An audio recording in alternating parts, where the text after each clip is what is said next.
They built a reptile house, and they said, why don't you come back to Waco and you can be our first curator of reptiles. And they talked me into it, so I quit Fort Worth and went to Waco, and I was curator of reptiles.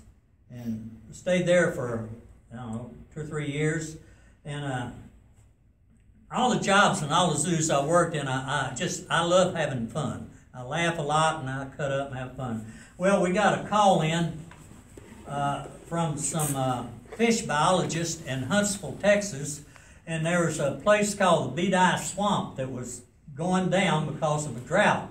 And they found a lot of alligator tracks, and they said, would y'all like to come catch some alligators? Sure would. And we got a couple of guys together. One of the guys named Bill Mathis, who was a young fella, later went to work at Houston Zoo and got to be quite a famous ornithologist, went with us. And there's a guy that I didn't know that worked down the road in a store that the director of the zoo knew, and he said, well, this guy's not scared of the devil. We'll take him in case we need him. It's okay. Well, we got there, and I talked everybody into getting in this creek. Is about 50, 60 foot wide and about waist deep, and just making a kind of a line and rubbing our feet across the bottom, try to scare gators that might be. And I talked them into it. Well, when a gator takes off, that tail kind of does this. Well, it did that on one of them's leg, and he almost walked on the water. And by the time he got out of there, 2 more of them quit, said, So the old boy that wasn't scared of nothing, and myself, Mathis, and anyway, about 4 of us, we kept going, and on a bank, about 50 feet away, popped out this gator we later determined is 8 foot 4 inches, and they get pretty heavy and they get 8 foot. It popped out, and I took off, and I got on this mud bank, and I got it by the tail, and it took off dragging me in that mud. It just dragging me. Well, that old boy wasn't scared of the devil, run past me, jumped on its back, and the gator turned and was trying to grab him. He looked back at me and he said, how do I close his mouth? So he helped it, and I went around front and I got his mouth closed. We taped it and we got it in the car.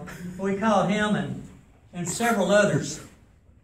We spent the night, and the guys from the hatchery came down and stayed with us. And there was an old boy, I'm terrible on names, so I remember his. It was Buddy Kirkpatrick. And old Buddy was there, and he was laying down and kind of watching. And one of the guys at the hatchery said, well, I got to go. I'll see y'all tomorrow. I said, why you got to go? I liked him. About 30 years old. He said, I got to go pluck some chickens. I said, well, I'll help you. He said, no. I said, no, sure, I'll help you, and Buddy will too, won't you, Buddy? He said, I guess so. So the guy said, are you sure? I said, yeah. So we got in this truck and we went, and it turned out it was over 100 chickens for a restaurant. And we plucked chickens all night, and old Buddy Kirkpatrick's still mad at me over that. That was some chicken plucking thing. He made up a song about chicken plucking time on the Beedi. But when we came home, we had a couple of cars, but the one I rode in had that big alligator. We had it tied up, and it was a station wagon, and the part behind the back seat, you know, is the part you put the cargo in. The gator was laying back there, and we stopped and got some chicken, and I was laying on top of the gator, my head up against his, eating chicken. And he moved, and he slapped the tailgate and opened that thing up. And I hollered, hey, stop, stop, stop. And the guy put on his brakes, and centrifugal, you know, we didn't fall out. As soon as he laid off the brake, the gator and me both tumbled out on the highway, and lost my chicken. This big old truck, 18-wheeler's heading that way. I got a hold of that gator's tail, and we pulled it off the highway, and the guy went by blowing his horn, and he thought there was something wrong with it. Anyway, we got home and thought it was a gator.